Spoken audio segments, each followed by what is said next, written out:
Hi DV, I'm Haley. And I'm Eric. We only have 3 days left of our first quarter, which is crazy. Don't you think, Eric? Shoot! What? I forgot I have so many assignments left to turn in. Oh, my teachers are going to be so mad at me. Well, hopefully you guys don't have the same problem. But if you do, get those assignments to your teachers as soon as possible. Well, I believe you can do it, Eric. Within our many programs at DV, one of our most valued is speech and debate. They have had many state wins in the past. Speech and debate team offers such a plethora of things that you can do, but primarily why I really like to be on this team is because when you do a lot of speaking and you do a lot of debating, you become very comfortable with the fear of failure. And that's something that's a lot of people don't really get comfortable with, and it's a really good skill to have. Within speech and debate, we're divided into two main categories, speech and debate. And I think a lot of people don't really have a clear understanding of how many options you truly have under this competitive and collaborative club. We're more than just speaking and debating. We also hold fun events like outside of tournaments. For instance, one of the events that we held a few weeks ago was Trivia Night, which was fun and an inclusive way to get other clubs and other communities also on campus to get involved in this game that we hosted. And we will actually be holding another one next quarter, so be sure to show up. And there will be a cash prize of $200 at the next trivia game. On top of this, in speech and debate, I also love to hang out with almost all of my friends. Almost all my friends are on this team, and it's overall just a very good environment to continuously keep learning from mistakes, but to also grow a lot of bonds. That's a pretty good program. Another great thing about DV is the amount of help that we provide to our students who want to go to college. It is never too late or early to look at colleges, so here's a list of events hosted here at DV.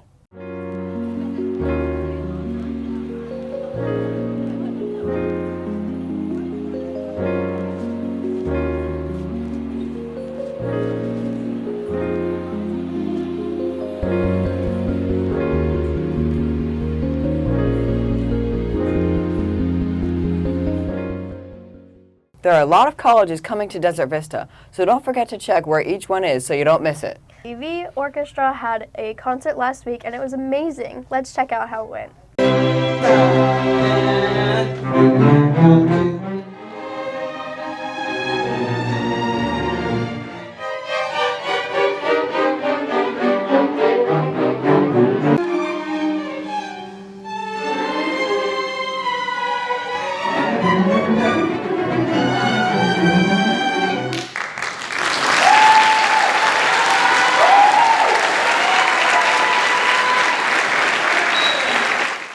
I might need to go to that next one. Their music is so mesmerizing. I know. Make sure to go to their next concert so you too can hear the beautiful ambiance in person.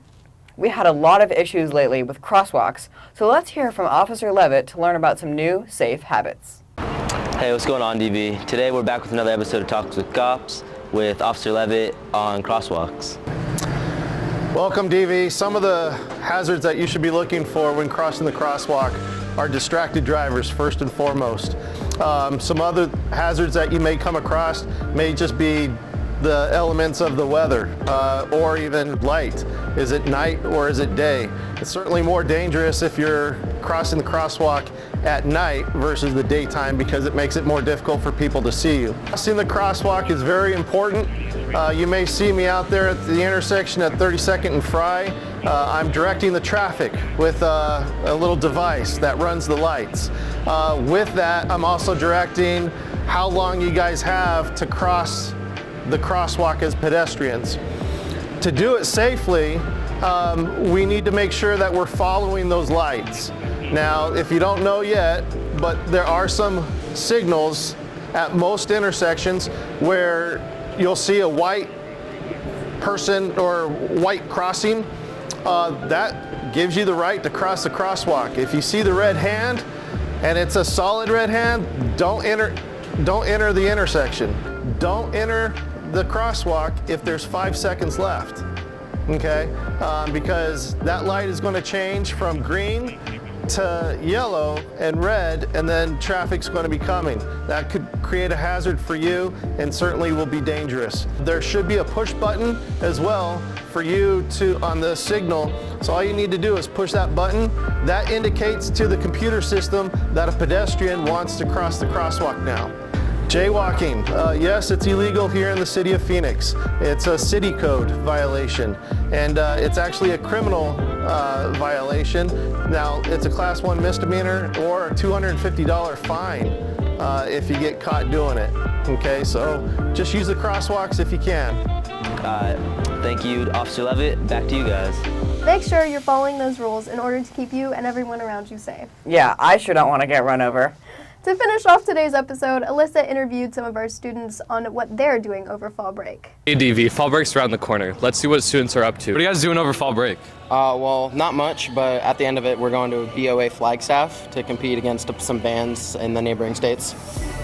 Yeah, same thing. I'm going to BOA Flagstaff with my marching band.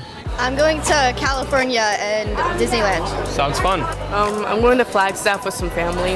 I'm going hunting and fishing with my grandfather. Sounds fun. You know, playing some basketball, playing some golf. I'm going to Ohio for a week. You know, probably assassinate some people. With the water gun. You know what I'm saying? Taking my official visits, you know. You know what I'm saying? I'm a little baller. D1. On the side, D1, you know what I'm saying? And I'm planning for a Senior Assassins. This is FNF right here coming to you live. Faith and following, you already know what it is. Not safe.